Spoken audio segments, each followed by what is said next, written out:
طبا دحر دقي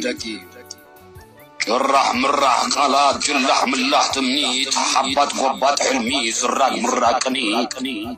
إزوم زبلنا يبلون قبرو دمتنا سمعو دمتهم كبرو علنا عتقعلنا إنا بلو فتم زيلو أبحم خشتو ورقتنا تللو نابيو تبعزو حقن داد لخاس سقعنا بتفيزو مني بعل وطن مني وانا تلمي حوازة تفانن لك اندز الدامي إزتات تغوينو وما تنزل لكي عدمو عالي يلدن لا تقبرت حكي كله يتعبوت مريت يخون قوتي كي ترعي تفات الزوع لوتي انزرا منزرا أساسيتون قرا قوانوت بوليتيكا سو حساب عبارة الف قحتان محتان ترون درقن مسيلوم زقربون نقودان مبرقن تسفان داخم سلو سف تسفاخ مسلو دمزا ما بريخوم دمزنا قتلو طبا الهر دقيم نجقنا آسيسكا خالي جقنا مدلاي فرن زي هلو نسن السف مبلاي جقنا دعا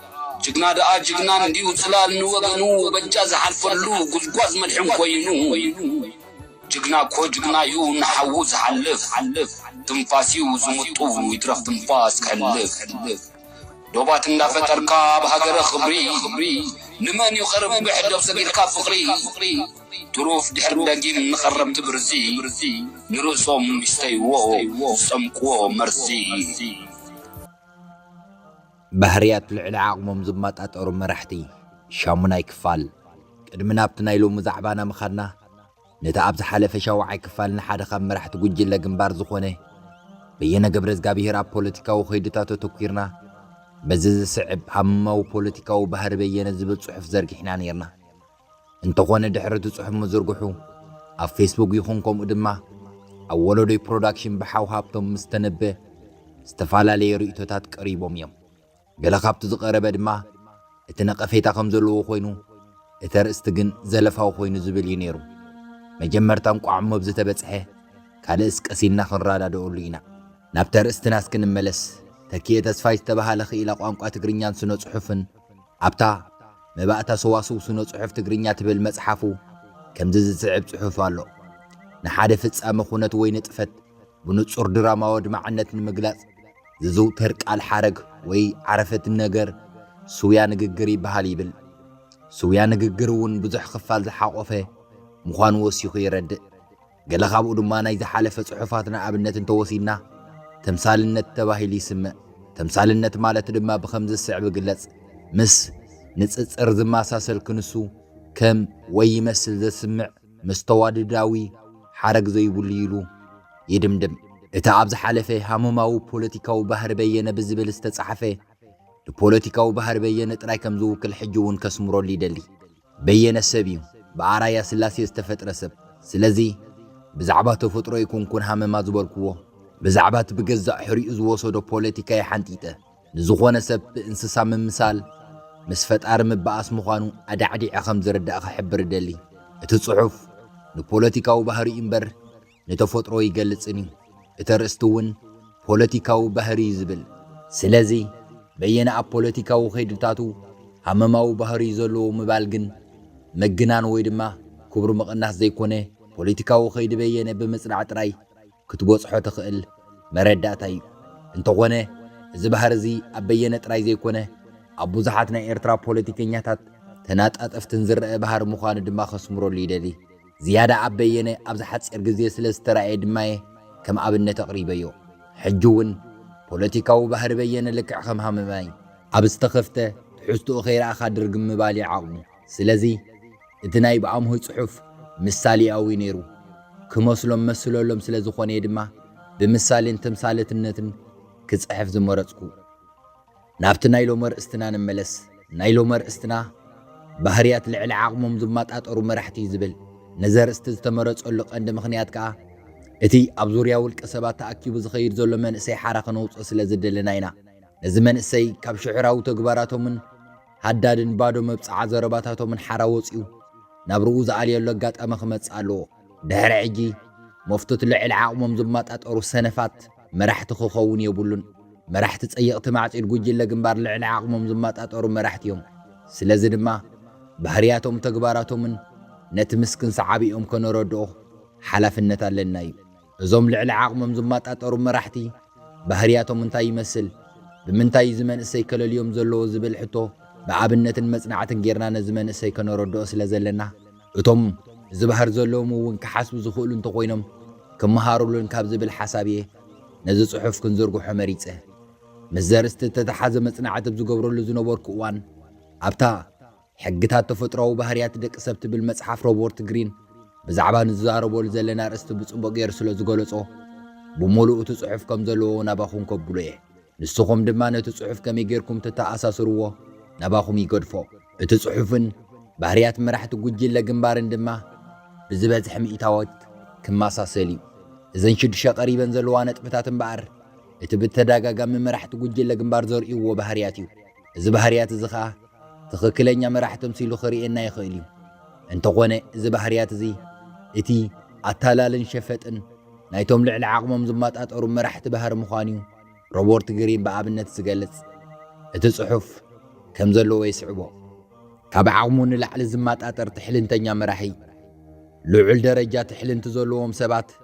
ገለ ተውህቦን ናይ ምእማን ተኽእሎን ዘለዎም ምስ ዝኾኑ ኣብ ዝለዓለ መሳለል ናይ ስልጣን ክድይቡ ይኽእሉ እዮም ብዝንኦም ተማሪኽና ንዝወሰድዎ ኣብ ርትዕ ዘይተመርኮሰ ውሳነታት ከየስተውዓልናሉ ንተርፍ በዚ መገዲ ድማ ስዒብናዮም ናብ ዕንወት ነምርሕ ከምዚ ዓይነት ባህሪ ዘንጸባርቑ ሰባት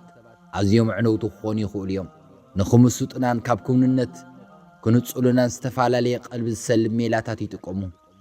ግዜ ሂብና ክነስተውህለሎም ካብቲ ሓውሲ መለኮታውያን ኢልና ኣሚንናሎም ዝነበርና ደረጃ ውሪድና ናብቲ ንቡር ሰብኣዊ ደረጃኦም ክንመልሶም ኣለና እዞም ዝስዕቡ ሽዱሽተ ስምዒታት ትሕልንታውያን ዝፈጥርዎም ጉኑናት መጠበሪ ሜላታት እዮም ቀዳማይ ብጽሑፍቶ ዝተዓደልኬ ትሕልንታውያን መራሕቲ ብዙሕ እዋን ንዕብየት ዝተፈጥሩ ምዃኖም ዘመላኽት ምስልዮም ክፈጥሩ ዝጽዕሩ ጽሑፍቶ ፈልያ ከም ዝሓረየቶም ንምርኣይ ኣብ ግዜ ቁልዕነቶምን ንእስነቶምን ዘጋጠሞም ንፍሉይነቶም ዝገልጽ ዛንታታት ብዘይምቁራጽ ይነግሩ ካብ ግዜ ቁልዕነቶም ጀሚሩ ንዘለዎም ብርትዕን መሃዝነትን ዘጉልሕ ኣጋጣሚታት እንተስ ንሕሉፍ ናብ ዝጥዕሞም ኣንፈት ጠምዚዞም እንተስ ካብ ባዶ ፈጢሮም ይትርኹ ልክዕ እቲ ናይ መጻኢ መራሒ ቅድም ኣብ ቁልዕነቶም ከም ዝተለለየ ምሲሎም ይጸዊኻ ከምዚ ዓይነት ዛንታ ክትሰምዕ ከለኻ ተጠራጣርኹን ብድሕሪ እቲ ትእምርታዊ ዛንታ ዘሎ ተራ ዝኾነ ሓቅታት ፈቲሽካ ረኸብ እንተኽኢልካ እውን ዘርግሓዮ ቁጥሪ 2 ኣነ ተራ ሰብ እየ ኣብ ገለ ኣጋጣሚታት ትሕልንታውያን መራሕቲ ካብ ታሕተዋይ ደርቢ ናይ ሕብረተሰብ ዝብገሱ እኳ እንተኾኑ ብሓፈሻ ክረአ ከሎ ግን ካብ ርኹብ ድሕሪ ባይታ ዝነቐሉ እዮም ወይ ድማ ብሰንኪ ዓወቶም ካብቲ መዓልታዊ ናይ ሕብረተሰብ ርኽበት ነዊሕ ዝረሓቑ እዮም እንተኾነ ግን ንነብሶም ከም ተወከልቲ ናይቲ ማእኸላይ ደርቢ ሕብረተሰብ ገይሮም ከቕርቡ ኣመና ኣገዳሲ ኮይኑ ይስምዖም ከምዚ ዓይነት ሜላ ብምጥቃም ጥራይ ድማ እዮም ንዘለዎም ኣድህቦን ፍትወትን ናይ ሰባት ጽምእን ዘርው እዩ እዞም ትሕልንታውያን መራሕቲ ንዝመጸሉ ማሕበራዊ መደብ ራሕሪሖም ኣብ ባህሊ ናይቲ ዝነብሩሉ ሕብረተሰብ ኣተኲሮም ብምስራሕም ወዲቶም ዘተግብሩ እቲ ዝበዝሐ ሓፋሽ ድማ እቲ ዝገብርዎ ወይ ዝብልዎ ዘለዉ ምስቲ ዝመጸሉ ድሕሪ ባይታ ከም ዝጋራጮና ፈለጠ ከም መራሕቲ ይቖጥሮም እዚ ድማ ኣቓልቦ ካብ ምርካብ ንላዕሊ ዝኸይድ እዩ እዞም መራሕቲ ካብ ህዝቢ ዝረኸብዎ ግብረ መልሲ ኣሞናዮም ዝብርጠጡን ዝፍኽነኑን ውልቀ ሰባት ጥራይ ዘይኮንስ ንሃገር ሙሉእ ወይ ንዝተወሰነ ጉጅለ ዝጠርነፉ እዩ ዝመስሎም ኣብ ከምዚ ኩነታት ንዕኦም ምንቃፍ ማለት ንመራሒ ቀቲልካ ንዕላማታት ሓፋሽ ከም ምኽዳዕ ይቝጸር ከምዚ ዓይነት ተጋራጫውን ድሑር ህዝባዊ ኣቃውማ እንተተዓዚብካ ርሕቕ ኢልካ ኣብ ባይታ ዘሎ ኽውንነት ብዕቱብ ክትከታተል ይግብአካ ሳልሳይ ከናግፈኩም እየ ከምዚኦም ዓይነት ትሕልንታውያን ሰባት ዝበዝሐ እዋን ኣብ ግዜ ሽግርን ቅልውላውን እዮም ናብ ስልጣን ዝድይቡ ነቲ ብዙሕ ጸቕጥን ቅልውላውን ዝወረዶ ዘሎ ህዝቢ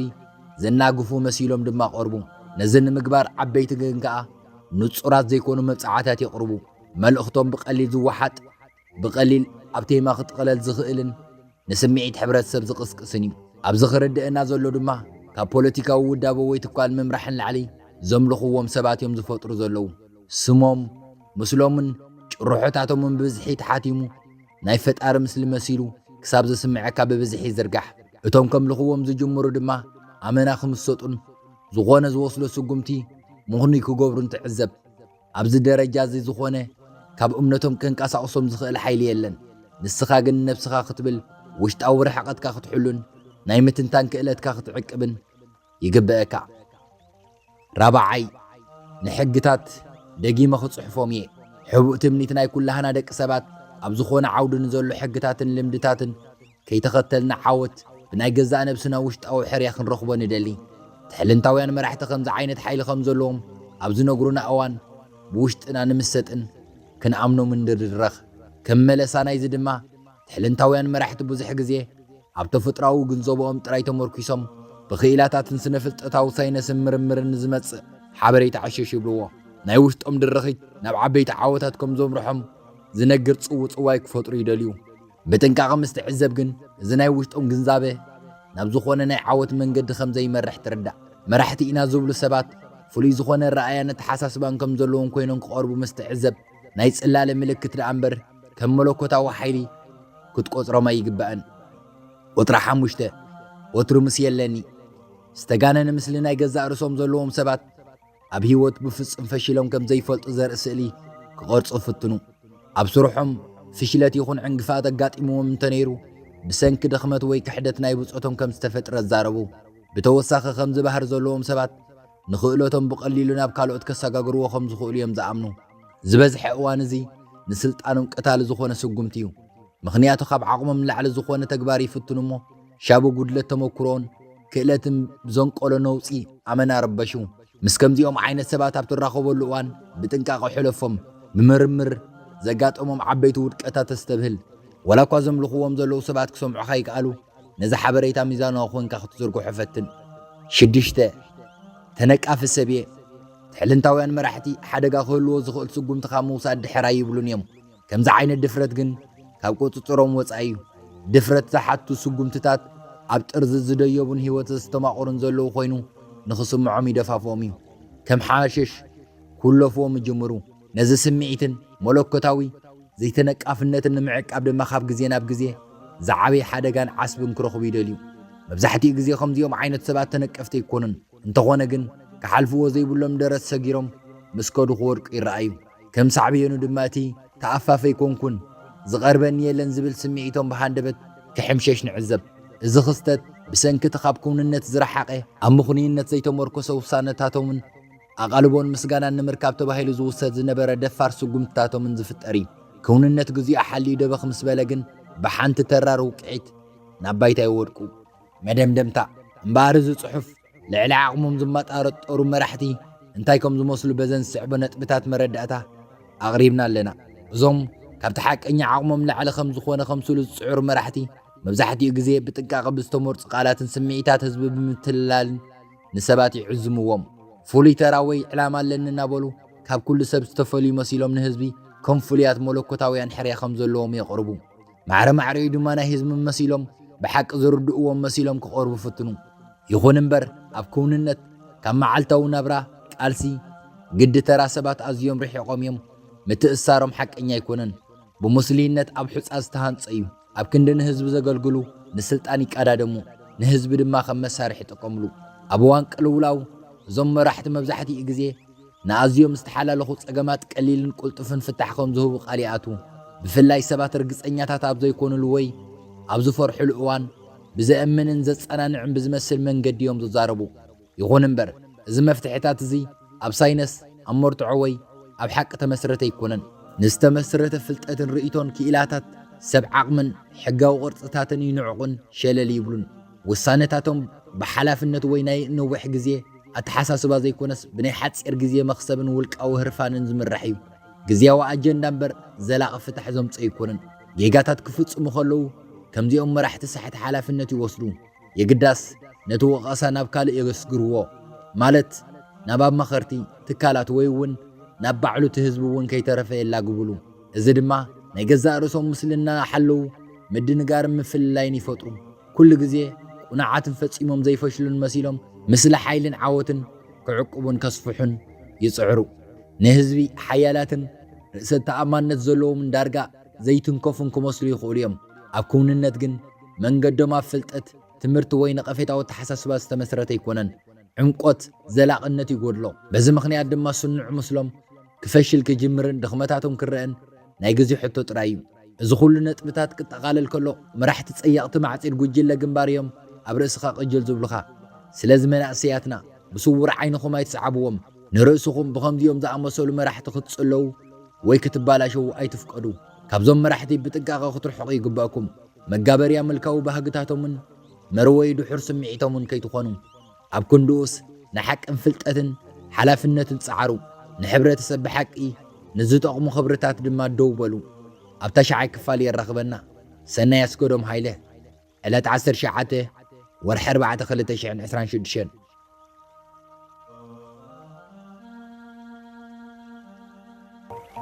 أجوغا وغني نعناي أجوغا ولاري كيلنا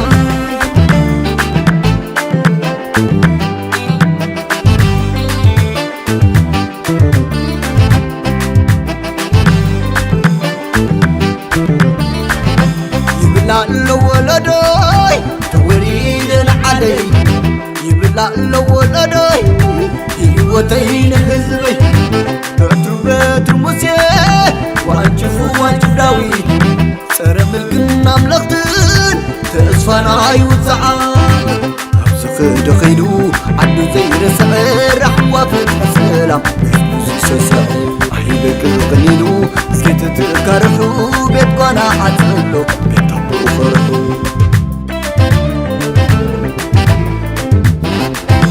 نسيلو ومهتنادي جغنا مولاتنا تفا